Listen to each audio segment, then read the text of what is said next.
saya menyampaikan edukasi penting ini dari mimbar Mahkamah Kebenaran. Saudara, tema kita hari ini adalah peran aktif masyarakat untuk mengawasi dan mengontrol pelayanan publik, yakni aparatur negara sipil, ya. Kemudian aparatur hukum. Masyarakat itu sebetulnya punya hak. Jadi harus diketahui bahwa peran serta masyarakat ini terhadap penyelenggara negara itu diatur dalam Undang-Undang Nomor 28 tahun 99 pasal 8. Jadi jangan salah bahwa masyarakat itu punya hak. Harus digarisbawahi, ya. Jadi masyarakat ini punya hak untuk mengawasi, hak dan tanggung jawab untuk mengawasi perilaku aparatur negara. Nah, aparatur negara itu siapa saja? Nah, saudara-saudara, rekan sejawat, sahabat Mahkamah Kebenaran ataupun sahabat pengacara Guntual Laremba, hari ini saya ingin memberikan kita sedikit edukasi. Saya tahu Anda mungkin di luar sana lebih pintar, banyak lebih pintar, tapi lupa bisa jadi. Saya ingin mengingatkan, atau ada juga di luar sana yang pintar, tapi nggak sempat menyampaikan kepada khalayak ramai. Informasi yang saya sampaikan ini memang ada dalam buku, tapi buku ini sudah ditinggalkan. Ya, sudah tidak pernah dibaca, atau mungkin juga Anda belum pernah baca. Saya ingin dalam hal ini mengajari Anda sebagai warga negara. Saya duduk di sini meskipun saya adalah advokat dan aktivis penggiat hukum pejuang kebenaran, tapi saya duduk di sini sebagai warga negara yang sadar akan hak dan kewajiban. Saudara sebangsa dan setanah air, Anda untuk mendapatkan ilmu ini, mohon maaf, belum tentu ada dari profesor atau doktor. Karena mereka itu keilmuannya hanyalah berdasarkan teori. Saya ini praktek. Saat ini saya menjadi seorang terdakwa. Cuma saya ingin memberitahukan, saya menjadi terdakwa bukan karena kejahatan, bukan karena kriminal. Jadi seseorang yang boleh malu itu sebagai aib kalau dia melakukan suatu tindakan kejahatan, mencuri, menipu, memeras, menggelapkan barang orang, ya, ataupun mungkin juga memalsukan, ya, ataupun juga istilahnya menyuap, menyogok, ya, atau terlibat dalam praktek korupsi, ya. Seperti yang kita tahu bahwa aparatur negara kita ini banyak yang menyimpang. Nah, mereka itu yang dikasih pakai baju oranye, amit-amit zaman baik, mereka itu adalah kriminal. Ya, kriminal. Jadi mereka itu penjahat. Kalau saya justru saya bangga masuk di di persidangan karena kenapa? Undang-Undang ITE. Ingat, Undang-Undang ITE pasal 27 ayat 3. Sedangkan unsur pidananya tidak sesuai dengan laporannya. Jadi perkara saya ini bisa menjadi pembelajaran bagi masyarakat. Justru teman-teman advokat di luar sana, kalau mengikuti persidangan perkara saya, Anda akan tambah ilmu. Karena belum pernah ada riwayatnya seorang terdakwa berani melawan. Nah, saya berani melawan. Bukan karena seorang nekat, bukan hanya karena seorang nekat, bukan juga karena seorang hebat, bukan. Saya melawan karena saya merasa saya sedang memperjuangkan kebenaran. Ya, jangan bilang hakim, jaksa atau polisi. Sebetulnya lulusan SD aja juga ngerti kok. Yang namanya kalau orang perbuatan pidana itu yang melapor harus orang yang dicuri barangnya. Misalnya kalau pencuri ya, ada kehilangan atau ada pencurian. Yang boleh melapor itu adalah orang yang kehilangan barang, bukan tetangga sebelah. Yang kehilangan barang di sini yang melapor tetangga sebelah, bukan. Ya. Atau misalnya penipuan, pemerasan, penggelapan. Yang boleh melapor itu adalah orang yang ditipu, orang yang diperas, atau orang yang barangnya digelapkan. Nah, saya ini sudah perkaranya Undang-Undang ITE pasal 27 ayat 3, ya, ada dua yang cacat di situ. Satu apa? Pelapornya tidak pernah difitnah, tidak pernah dirugikan, tidak pernah dicemarkan nama baik.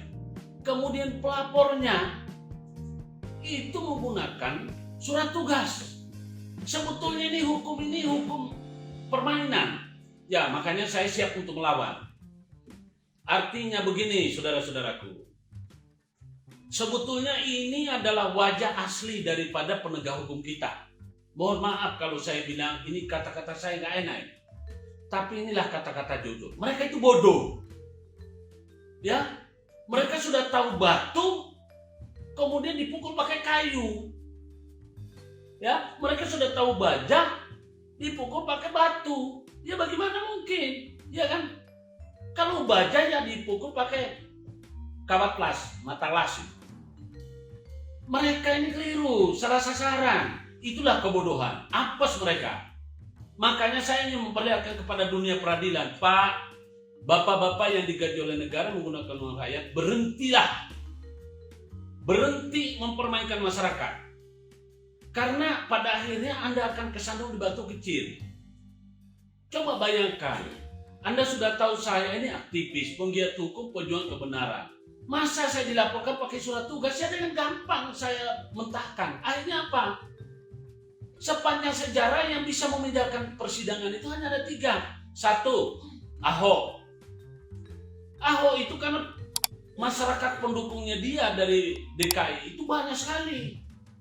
Orang-orang militan pindah. Kemudian siapa lagi kedua? Habib Rizik. Habib Rizik karena apa? FPI banyak, jadi dipindah. Yang ketiga, Guntual bersama istrinya. Ya, coba Anda bayangkan. Kalau orang-orang aparat penegak hukum pakai hukum, tidak mungkin. Perkara saya ini nggak memenuhi unsur. Sekarang unsur yang disampaikan bahwa tolong diingat kepada masyarakat Indonesia. Pasal 27 ayat 3 itu Undang-Undang ITE adalah memenuhi unsur fitnah dan pencemaran nama baik. Kalau ini jalan di pengadilan dengan gampang dipatahkan. Kalau fitnah berarti berkata tidak benar atau hoax. Loh, saya sampaikan itu loh terbukti 3 orang hakim. Ya, majelis hakim itu 3 yang menyidangkan perkara kami dikasih sanksi oleh Komisi Yudisial. Lah, berarti kan ini bukan fitnah. Lalu kalau kita kembali lagi, pencemaran nama baik. Nama baik itu nama siapa? Saya dan istri dalam melakukan protes itu tidak menyebutkan nama siapapun. Nah, makanya saya tahu bahwa sepandai-pandainya tupai melompat, akhirnya akan jatuh juga. Nah, itulah orang-orang licik. Sehebat-hebatnya mereka menipu orang, akhirnya mereka tidak mampu menipu orang yang benar. Mereka coba sampai saya ini didatangi sama polisi sampai di Borgol. Saya kasih tahu, semua itu tidak menjatuhkan nama kami, justru menaikkan bendera kami. Pertama, istri saya Tuti Rahayu atau TLP, kantor hukumnya, alhamdulillah dipercaya banyak klien. Saya pengacara Guntual Laremba, saya juga dipercaya banyak orang, bahkan klien-klien besar. Ya. Anak saya yang putri itu malah justru orang tanya sama saya, wah salut saya sama putrinya Pak. Itu kalah sama putrinya Adnan Budi Nasution. Adnan Budi Nasution anaknya baru muncul setelah Adnan meninggal. Pada waktu semasa hidupnya ada. Itu teman-teman saya. Jadi peristiwa penangkapan di kepolisian, peristiwa penangkapan itu justru kami viralkan, bukan dipiralkan orang. Seandainya itu peristiwa memalukan, tidak akan saya pakai. Ya teman-teman ya, saya ingin beritahu kepada masyarakat, menjadi pengacara itu 40 tahun belum tentu terkenal. Kami ini belum jadi 40 tahun, alhamdulillah sudah dikenal orang. Karena dikenal orang bukan dikenal dari sisi jeleknya, dikenal dari sisi baiknya. Ya, saya ini diteleponi oleh seluruh Indonesia, seluruh masyarakat Indonesia. Hebat, salut. Anda lihat saja di sosial media saya, begitu banyak pujian dan dukungan. Tidak ada yang menyalahkan paling-paling yang rada-rada mirip kita sudah tahu keluarganya penyidik itu. Ya, keluarganya ataupun apanya mereka itu yang kirim buzzer itu untuk. Tapi saya nggak masalah. Itu yang saya harus beritahu. Kemudian pengadilan di Sidoarjo, malulah sebetulnya. Masa sudah menyidangkan perkara, mereka ngotot mau sidangkan karena mereka itu malu kalau diketahui oleh pengadilan lain. Saya kan nggak mungkin, karena kebetulan saya ngerti hukum. Ya, ingat, sebagai masyarakat pegangan saya adalah KUHAP. KUHAP ini Kitab Undang-Undang Hukum Acara Pidana. Ini adalah pedomannya pengacara, pedomannya jaksa, dan pedomannya hakim, pedomannya polisi, ya penyidik. Ini pedomannya untuk menjalankan pekerjaan ini. Lalu ditambah, ya ini artinya hukum acara. Nah, kami ini pada waktu di Pengadilan Negeri Surabaya, ini saya ingin beritahukan juga. Barangkali ada teman-teman yang kebetulan mendengarkan cerita itu, tolong sampaikan kepada hakimnya. Hakim majelisnya mengatakan hukum acara. Bapak, kalau bicara hukum acara, ini bukan hukum acara, Pak. Ini Kitab Undang-Undang Hukum Acara. Jadi bukan sekadar HA. Kitab Undang-Undang Hukum Acara. Apa yang disebutkan di sini itu diatur. Pada bab 1 dia terangkan tentang aparat hukum, namanya penyidik, JPU, hakim, pengacara, pelapor, siapa pelapor, siapa terlapor, materi perkara apa, itu diterangkan. Saya bukan orang bodoh, saya hafal ini, saya kuasai. Ini bab 1. Bab 1, pasal 1. Ya. Itu ketentuan umumnya. Lalu saya juga hafal tentang bab 1 tentang KUHP pidana. Jadi semua hukum pidana itu tidak akan boleh melangkahi daripada bab 1 pasal 1 ayat 1. Batas-batas berlakunya hukum pidana itu sendiri, pemidanaan maksudnya. Jadi masyarakat Indonesia jangan terlalu cepat percaya pada penyidik. Tidak semuanya penyidik ternyata pintar. Ya. Kemudian tidak semuanya JPU itu pintar. Anda harus mencari pengacara yang pintar, yang cerdas dan berani. Memang bayarannya mahal, Pak. Seperti saya bayarnya mahal. Kalau Anda ya mohon maaf. Kalau Anda ingin yang murah sama saya, datang ke kantor saya, konsultasi, saya bantu Anda gratis. Telepon aja saya layani. Saya enggak hanya kalau saya harus melangkah, memang saya punya rombongan banyak, tim saya banyak, akomodasi saya banyak, ya. Jadi mohon maaf, ya. Kalau Anda mau konsultasi minta saran, saya bantu. Saya nggak terlalu apa. Hanya kalau saya harus pergi akomodasi saya, ya sama lah. Masa seperti pengacara ini kau suruh dia nyeker. Masa kau suruh tidur di losmen, kan nggak mungkin. Kalau kita ini kan sudah punya nama, tidurnya ya di hotel yang lumayan lah, ya kan? Kemudian yang bawa tasnya kan ada, bukan kita nanti sendiri tasnya. Kalau sudah lagi nangani perkara ada asisten, ya. Kalau pengacara yang orang per orang itu ya masih dia bawa sendiri. Karena kenapa? Ya maklum lah. Jadi sekali lagi saya ingin beritahukan kepada Bapak Hakim yang menangani perkara saya di Surabaya, tolong Pak, kalau sudah nggak jelas unsurnya Bapak tetap paksakan, ya kami akan terus menolak. Loh, kami punya hak kok. Ya, ingat, aparatur negara itu diatur berdasarkan undang-undang nomor ini undang-undang nomor 28 tahun 1999. Jadi bapak-bapak di sini ditekankan ya, dalam undang-undang ini yang dimaksud dengan penyelenggara negara adalah pejabat negara yang menjalankan fungsi eksekutif, legislatif, dan atau yudikatif, dan pejabat lain yang fungsi dan tugas ya pokoknya berkaitan dengan penyelenggaraan negara sesuai dengan ketentuan peraturan perundang-undangan yang berlaku.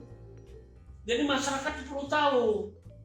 Kemudian di sini nih pasal 1, bab 1 pasal 1. Saya langsung saja masuk pada bab 2 pasal 2. Penyelenggara negara itu antara lain apa? Pejabat negara, kepala lembaga tertinggi negara, kepala lembaga tinggi negara, menteri, gubernur, ya hakim, ya hakim itu masuk, ya pejabat negara yang lain sesuai dengan ketentuan peraturan perundang-undangan yang berlaku, dan pejabat lain yang memiliki fungsi strategis dalam kaitannya dengan penyelenggaraan negara sesuai dengan ketentuan peraturan perundang-undangan yang berlaku. Itu bunyi pasal 2, bab 2 pasal 2. Lalu bab 3 pasal 3, asas umum. Ya. Asas umum penyelenggara negara itu dia mengatakan begini, asas umum penyelenggara negara meliputi asas kepastian hukum. Nah, saya nih berdiri di situ. Saya tidak boleh dibodoh-bodohi dan saya tidak boleh ikut orang bodoh. Ya. Saya petarung. Jadi mohon supaya kita ini tidak salah menghormati. Mungkin ada teman-teman jaksa dari JPU di Sidoarjo. Itu kan supaya tidak terlalu malu karena saya pasti akan melawan. Ya katanya jaksa itu sarjana hukum. Kalau sarjana hukum kok bisa menetapkan saya menerima saya punya berkas padahal pelapornya tidak pernah di BAP. Lah anak TK juga ngerti. Anak cucu saya kalau dia saya ajarin terus pasti dia ngerti. Nah, ya pidana itu adalah kurungan badan dan sanksi.